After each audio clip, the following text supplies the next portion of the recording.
Hello everyone, I hope you're well. Coming to you from the beautiful Peak District today. Me and Sarah have just had a short break away. So I'm just out walking the dog. There he is. Anyway, so yeah, we're coming home today. Just a short stay. It's been really nice. Weather's been great. Been a nice walk, nice country pub, some nice food. It's all good.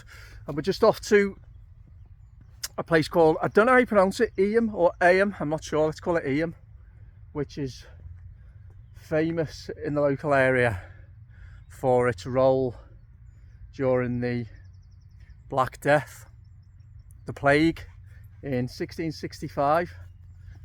And the reason I just wanted to do a quick video really was because it got me thinking about where we see ourselves in history. You know, how do we fit into what's come before us? Have we got it better? Have we got it worse? You know, is there any historical examples or any historical precedent to instruct us on how we can cope with the challenges of the day? Because now I know there's a lot of there could possibly be people out there who'll there's a lot of historical revisionism going on at the moment, some of which I'm sure there's some truth to it, some of which is, I would suggest, is conspiracy for conspiracy's sake, which isn't great as a you know, as a society to not be able to have full trust in what we've been told about our history. But let's go back to it and assume that the Black Death did happen in 1665. Actually, my understanding of it is the worst of the plague outbreak was actually in the 1400s in Europe. Wiped out close to 70% of Europe. But the reason I wanted to quickly do this video is, as I say, it got me thinking about history and where we see ourselves in history. And when you consider some of the stories that I've been reading about with regard to the people in 1600s Eyam, not Ayam, however you pronounce it, and how they suffered during the Black Death.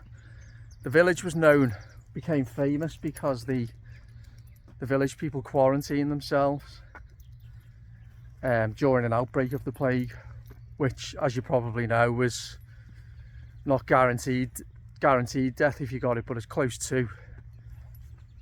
It was basically a death sentence for most people. So the villagers can quarantine themselves to ensure it wouldn't spread further around the local area. You know, a truly selfless act.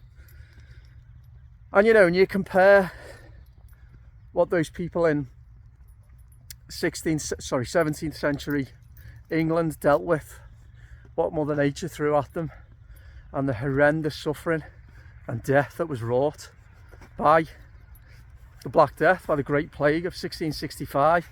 And as I say, a plague, the bubonic plague, that plagued most of Europe through the 1300s, 1500s, 1600s and 1700s.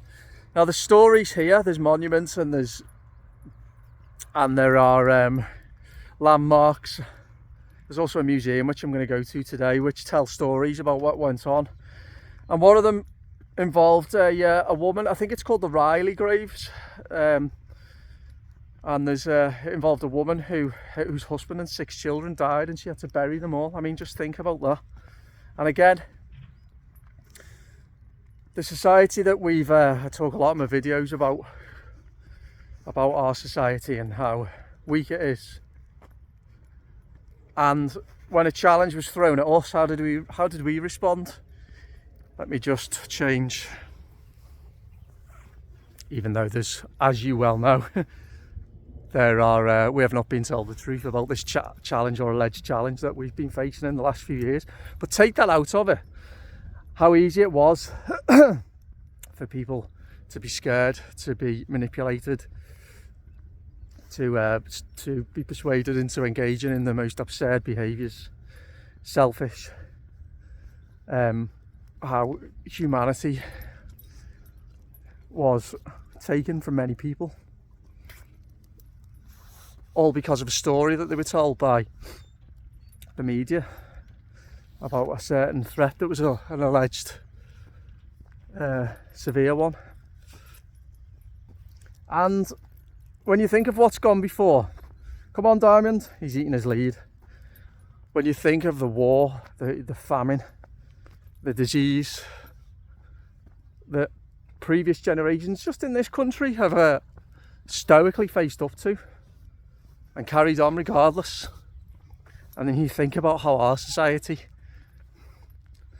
our spoilt and complacent and decadent society, selfish society reacted. When you come to places like this and you start reading, come on Diamond, come on mate, about what's gone before in the history and what the people have dealt with, the story of the village, the story of the local area, the suffering, and how life still somehow carries on in a more dignified manner. Come on. No, come on. Good boy. He's eating his lead again. Yes. So there we go. So we're going to go back to Ian today and have a look at the museum in the town, in the village. A beautiful place. Learn a little bit more, probably do another walk, get something to eat. Be nice. It's gorgeous here. Me and Sarah love the Peak District. We come all the time. Anyway, that's today's video. Hope you enjoyed it. And don't forget to subscribe, and I'll see you soon. Bye bye.